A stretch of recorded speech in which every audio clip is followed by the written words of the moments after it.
So now we are in chapter 2. The course name is Certified Sangam CRM Seller Course. And in this video, we will understand how the mindset of a solver and that of a seller are different. And the reason why you should think like a solver and not like a seller. So let us see the agenda of this video. First, let us understand the basic concept and the idea of what to do with solution selling. See, whatever I'm going to speak about solution selling will be very less. I mean in this video. Okay. The whole course is about this subject only. But if you want to learn solution selling in depth, then there is a book called Spin Selling. Learn spin spe- Learn spin selling or read the book. It will be very helpful for you. Okay, if you don't want to read the complete book, please watch some videos on the subject on YouTube. That too will help. Then we will talk about competition. Everyone thinks that when we go out to sell, competition is a great trouble. What to do with the competition, how much is the competition, we will understand. Then we will also talk about what not to do and absolutely not to do. The reason is we know that it will not work. Okay. So we will have the basic understanding. Here I will share a few secrets that worked hugely for us, worked well with our partners, worked well for our partners, and they will work for you too. Firstly, please understand that I had mentioned this earlier too in the video. Selling CRM and selling solution of CRM are two different things. The way you sold hardware will not work here. Or if you have the experience of selling operating systems in a packaged box, that experience of software selling will not be useful here. Here it is different. What is different needs to be understood. And before that, let's understand that not everyone needs CRM. All the people out there do not need CRM. So don't lose your heart that you are telling so many people to buy the CRM and nobody's buying it. It is possible that you are talking to the wrong people. It is also possible that you're talking to the right people, but in the wrong way. If you match both these things, then the CRM will start selling. Then there are many people whose businesses need the CRM, but they don't know that they need the CRM. We need to think about how to guide such people. If you think of solving their problems, then you can sell the CRM to them easily. It has happened with me too many times that when we talk to the customers, they do not have a clue whether they need the CRM or not. Or if they need it, why do they need it? We have included many such scenarios in the course further where the customer says that he has this pain. When you discuss further, you realize that he has this big pain. Then he immediately buys it. Okay. It is necessary to understand how you relate the small pain, which is explicit pain, with big pain or implicit pain. And how do you convince the customer? One more thing, buying the CRM is never an instant decision that you wished for it and bought it. That's never the case. First, the idea hits the mind, then people start thinking on it, and most of the people who will buy the CRM will be first time buyers. So they do not have the experience of buying the CRM. So suppose you are moving from the business of selling hardware, etc., shifting from there. In hardware sales, the customer has decided that he wants to buy a laptop. Which one, that is also decided. He has come to you only to get a better price. Or in the board meeting of some company, it is resolved to create a data center of their own. It is resolved. Buying decision is made. Now they only want a better price or better configuration. That means the customer has already decided. That's in the hardware business. Here it is not the case. The customer has not yet decided. We need to embark on his thought process. This means that if any customer straight asks for a comparison, means he has already decided. He has already compared 5 softwares and now he only wants a better price. How to handle these types of scenarios is also covered in detail in this chapter. It is also true that it is a high value complex purchase. Even if it is free CRM, it is high in value. Why? Because a lot of effort would go into it. When you buy something which you do not know about, or you don't know about the advantages and disadvantages of something, then you take comparatively more time in buying. Okay. Taking the decision takes more time. The same thing happens with the customers. So have patience. People will take the decision. They will take time, but they will take decisions. Also understand one more important thing. CRM is not a high priority purchase for people. It doesn't happen that on day one of starting the business, people decide that they will buy the CRM. Accounting package, billing package, they are the high priority items. because they cannot carry on their business without them. Without CRM, well, people have been doing business for ages. People have been doing business for ages. It means that the business can be done without a CRM. With CRM, there is ease in doing of business. It brings more ease to carry on business in modern times. So please remember that CRM is not a high priority purchase. I need it urgently, must finalize today itself. Yes, one thing, people say it's urgent, we have to finalize today, but it's not true. These are the people who do not know how the purchase will happen. So you need to guide them as well. How to guide them, we'll explain in the coming chapters. Let us discuss competition now. Big trouble. Everybody says lot of competition, lot of competition. There are thousands of CRM. Every week you stumble upon some ads of some or the other CRM, new CRM. There are so many people selling CRM. So how do we go in the mad rush and get the business? Many CRMs are low cost CRMs, right? Many CRMs are free of cost. Even there you have options. Some say that you will just take, some say that they will just take 100 rupees and give you the CRM for one full year. Then there are also suppliers, there are some CRM vendors that give you 10 users for 1000 unlimited. Let them say anything, not to worry. Your attention should be, your focus should be on return of efforts of both yours and of your customers. Then it will be clear. Yes, return on efforts, not return on investment. Return on investment is considered in other things.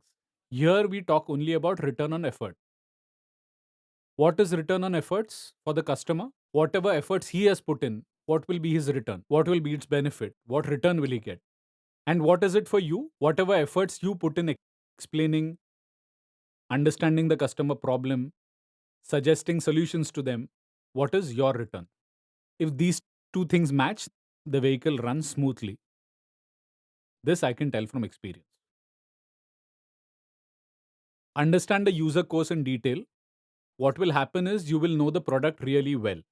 What are the strengths and weaknesses of Sangam CRM? You will know all these things. And the better you know about these things, the better you can talk about customers' problems and customers' goals. Remember, we will not sell by telling the features of CRM.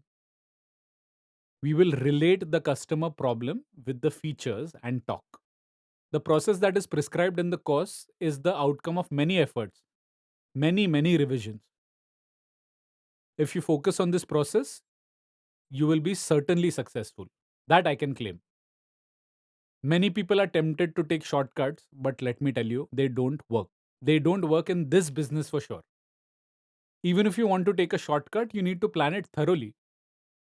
So, the idea of WhatsApp in a jiffy, selling in a jiffy, earning in a jiffy is not going to work here.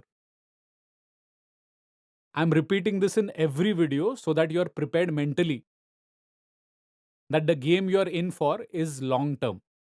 Profit is big, but not immediate. Then that does not mean you will get it after years. You will get money early, quickly, but your old method of selling hardware or something else will not work here. Therefore, this course is very important. I've said this earlier, focus on benefits. Customer comes for two reasons and buys CRM. One, he has some problem and he wants to solve it. Two, he has some goals that he wants to achieve. Unless and until you understand these 2 points, there is no good use of telling the benefits to prospects. Now let's talk about what you should never do. Okay? Remember in the beginning of the course, I said that we will understand three things: what to do, what not to do, and what never to do. This is what you should never do. We know that it will definitely not work. Even if you try, we know for sure that it will not work. One thing is that many people think that my existing team is busy in my existing business. So I will hire someone new. I will hire a boy or a girl and tell her or him to go and sell CRM. This will not work. There is a formula that we use in NJ, and many of our partners also use it. And the formula goes like this: new person in an old business is okay, but a new business needs an old person. Selling the CRM is a new business for you. It needs an old hand from your business. Think peacefully. The whole MBA course can be designed around this one rule, that if you're going to start a new venture, it needs an old hand. For example, making the course is a new work for NJ. So the oldest person from NJ is talking to you. Okay? Selling thin client, when we used to do that business, that was a set business. I can give the charge to any junior, they could manage it. The car is running smoothly, not much to be done there. A new car is to be started, that is special. Hence, if you want to enter the business of CRM, a senior person from your team will be required there. Think peacefully. This is the formula for growth. Many people think that they will understand the technology first. I will learn in great detail how to configure it, how to create drop down, etc. Consider this: if there are two persons, one person knows very well how to configure the drop down and other things. He can set the layout of the fields. And the other person is such, he can advise how your sales process should be. He can advise how to conduct the review meeting of your sales team. He can advise which reports should be reviewed. What do you think? Which person will get more salary? Okay. If you're still selecting the first person, then think again. Now you have decided that this one will get more salary. From here, we will have to think what we need to do. As I said earlier, you must understand technology. That is a must. But don't focus on it. Not more than 20% focus should be on technology. We need the 80% focus on the business of the prospect, his problems, and how our product will solve those problems. As we discussed earlier, people buy IT hardware based on its configuration, but the software is not purchased in the same way. They buy software considering what benefit it would bring to the business. And the very old practices like send one EDM, it will do everything. EDM means electronic data mailer. See, the terminology is of 1980s.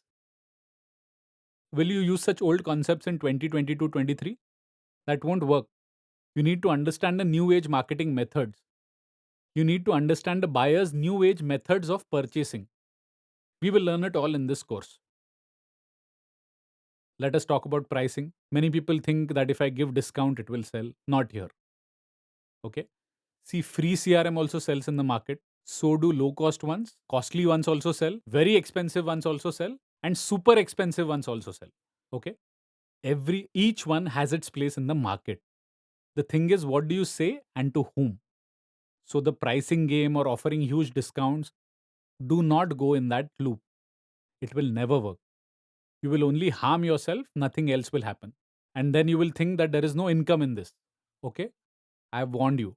Don't blame me that I did not tell you.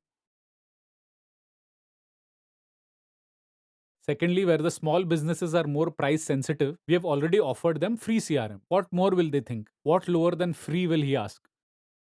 We will come back with the next video and we'll discuss about the business and revenue model of free CRM. How does the gimmick of the free CRM work out? Okay? So stay tuned. See you in the next video. Thank you very much for watching this. And I repeat, please write in the comment section what you liked and what you did not like about this course. Do write your queries. We will read and respond to them. See you once again. Thank you.